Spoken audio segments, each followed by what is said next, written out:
एक पति पत्नी तलाक के फाइनल डेट पे कोर्ट पहुंचते हैं और वहां कोर्ट पहुंचने के बाद जब जज साहब ये दोनों पति पत्नी से पूछते हैं कि क्या तुम लोग को तलाक से कोई एतराज़ तो नहीं है, तो जो लड़का होता है वह बोलता है कि हमें कोई एतराज़ नहीं है, लेकिन लड़की होती है वह बोलती है कि हमें एक रात का और मौका चाहिए, एक रात हमें और इसके साथ बिताना है, उसके बाद ही हम तलाक का फाइनल डिसीजन दे पाएंगे। जज साहब गुस्सा हो जाते हैं, इसलिए कि यह जो तलाक का अर्जी है वह 4 साल पहले लगा था। यह जो तलाक का मैटर है वह 4 साल से चल रहा है और हर 6 महीना पर जज साहब इन लोग को उपस्थित करते हैं और तलाक के फाइनल डिसीजन के बारे में पूछते हैं। और लड़की पर जज साहब भड़क जाते हैं कि 6 महीना पहले भी तुमसे पूछा गया था कि क्या तुम तलाक लेने में इच्छुक हो या नहीं, तुम्हें तलाक लेना है या नहीं। लेकिन जज साहब भी इंसान थे, इंसानियत को कदर करते हुए और जज साहब बोलते हैं कि ठीक है, एक मौका तुम्हें और दिया जाता है, एक रात का ही बात है, कल फिर से उपस्थित होकर तुम लोग को फाइनल डिसीजन बताना होगा। लेकिन लड़की के घर वालों कोर्ट में काफ़ी ज़्यादा भड़क जाते हैं लड़की के ऊपर। लड़की घर में हर बार बोला करती थी और घर वालों भी बोला करते थे कि उससे तुम तलाक ही ले लो तो अच्छा है और तुम्हारा जो शादी है वो अब कहीं और करवा देंगे। लेकिन लड़की के घर वालों लड़की के ऊपर बोल ही रहे थे, तब तक जज साहब लड़की के घर वालों को डांटने लगते हैं कि इसमें लड़की का भी हक है, लड़की भी एक दिन का टाइम मांगी है, लड़की अगर चाहेगी तो फिर से इस पति के साथ ज़िंदगी बसा सकती है।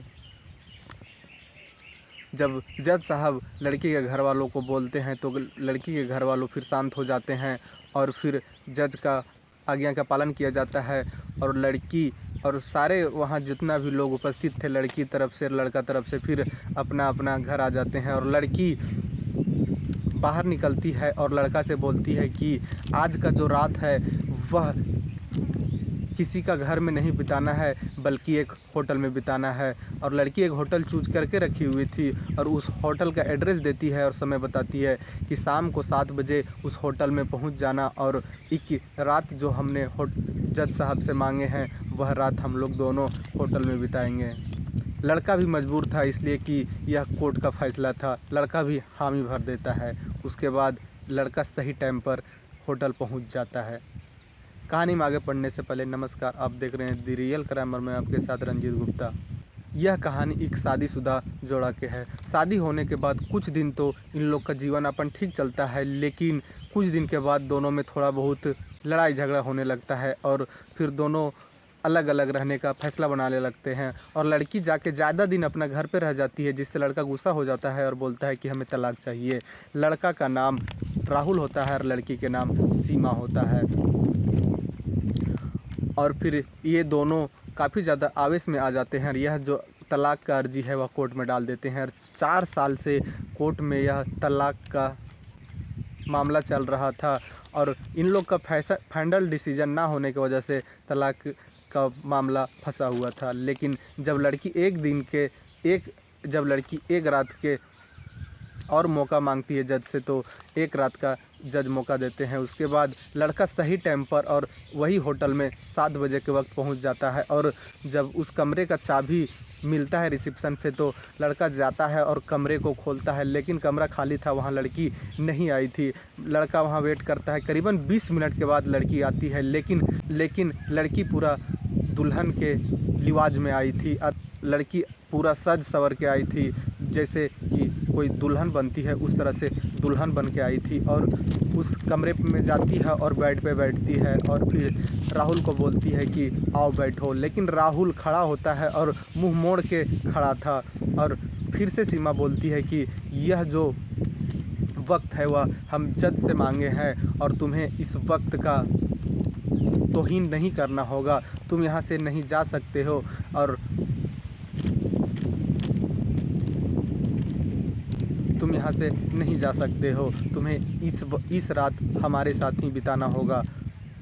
राहुल भी मजबूर था और फिर राहुल बेड पर जाकर बैठता है और जो सीमा थी वह राहुल को ऑफ़र करती है कि आज तुम्हें जो भी मर्ज़ी हो हमारे साथ करने का वो कर सकते हो। 4 साल हमने दूर रहा, हमने बहुत तन्हा काटा, हमने बहुत तन्हाई देखे, लेकिन आज 4 साल के बाद हमें और तुम्हें मौका मिला है, तो तुम्हें जो भी करना हो वह हमारे साथ कर सकते हो। यानी कि सीमा का साफ साफ कहना था कि आज तुम हमारे साथ संबंध बनाना चाहो, फिजिकल होना चाहो, इसमें हमें कोई एतराज़ नहीं है। लेकिन राहुल का ये सब करने का बिल्कुल ही मूड नहीं था। राहुल बोल देता है कि हमें ये सब कुछ भी नहीं करना है, तुम्हें क्या कहना है वह साफ साफ बोलो, हमें ये सब का ज़रा भी मूड नहीं है। काफ़ी ज़्यादा सीमा राहुल को प्रेस करती है, लेकिन राहुल एक भी नहीं मानता और सीमा के बातों में नहीं आता है और वह राहुल संबंध नहीं बनाता है। कुछ वक्त बीत जाता है तो फिर सीमा भी बोलती है कि चलो ठीक है, हम भी इस इरादे से नहीं आए थे कि तुम हमारे साथ फिजिकल हो, संबंध बनाओ। अब सीमा पूछती है राहुल से कि जब फर्स्ट अर्जी तलाक का लगा हुआ था कोर्ट में, 6 महीना के बाद जब तुम आए थे, तब तुम्हारा चेहरे का रंग काफ़ी ज़्यादा उड़ा हुआ था, तुम्हारा आँख अंदर की तरफ धंस गए थे, पूरा चेहरा ख़राब हो गया था। आखिर तुम्हें क्या हो गया है? तुम शादी के बाद इतना खुश रहा करते थे, इतना खुश मिजाज किस्म के व्यक्ति थे, तुम्हारे साथ क्या हो गया है और तुम इतना उतरे से क्यों हो? जब काफ़ी ज़्यादा सीमा राहुल को पूछने लगती है कि तुम क्यों ऐसा हो गए हो, तुम क्या करते हो, शराब तो नहीं पीते हो, टेंशन में नहीं रहते हो, खाना तो खाते हो ना।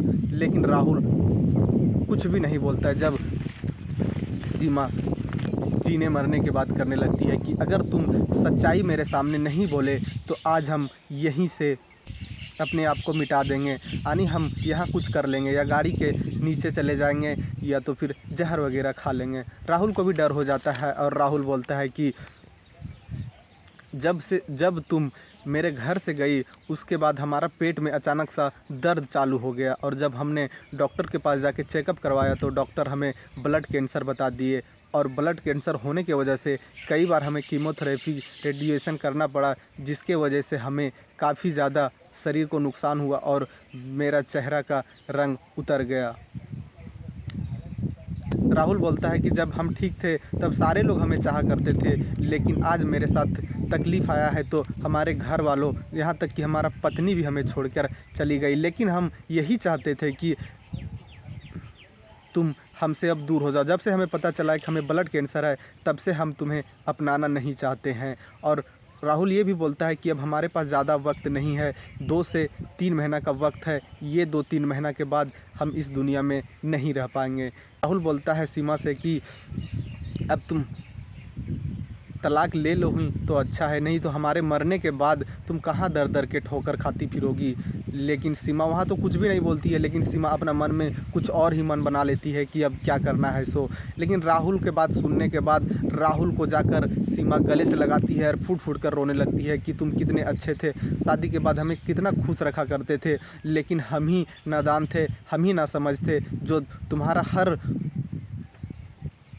खुशी को ठुकराते हुए एक छोटा छोटा बात पे लड़ाई करते हुए और तुमसे दूर चले गए। और अगर शायद हम तुम्हारे पास होते तो ये सब मुसीबत नहीं होता।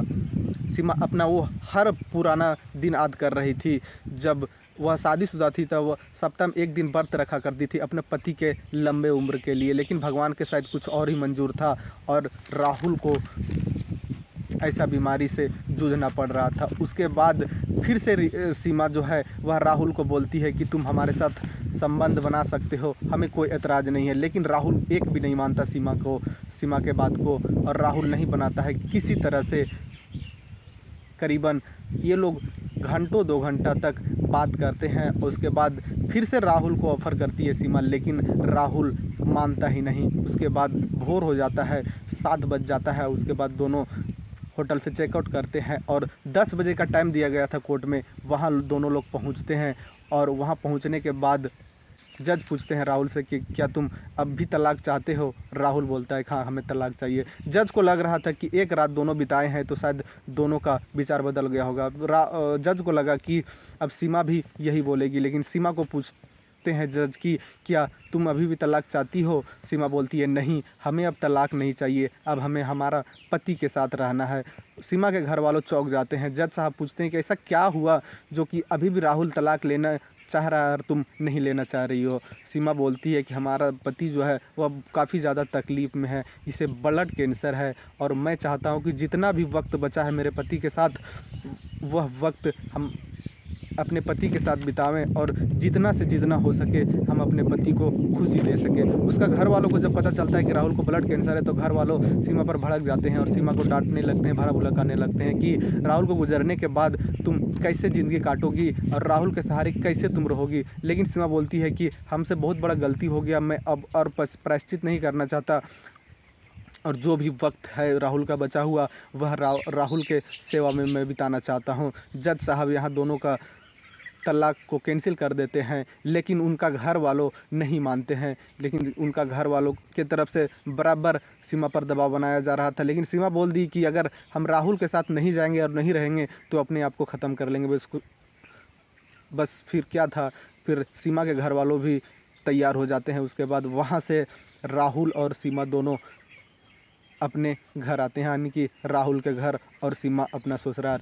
दोनों साथ रहने लगते हैं। जो भी राहुल के पास वक्त बचा है वह वक्त में सीमा राहुल को हर खुशी देना चाहती है ताकि राहुल इस जीवन में कोई कमी महसूस ना होवे। इस कहानी में इतना ही। अगर वीडियो पसंद आया हो तो वीडियो को लाइक करें, चैनल को सब्सक्राइब करें और कमेंट करें ताकि हमें पता चल सके कि यह वीडियो कितना लोग को जहन में उतर रहा है। इस कहानी में इतना ही। जय हिंद, जय भारत।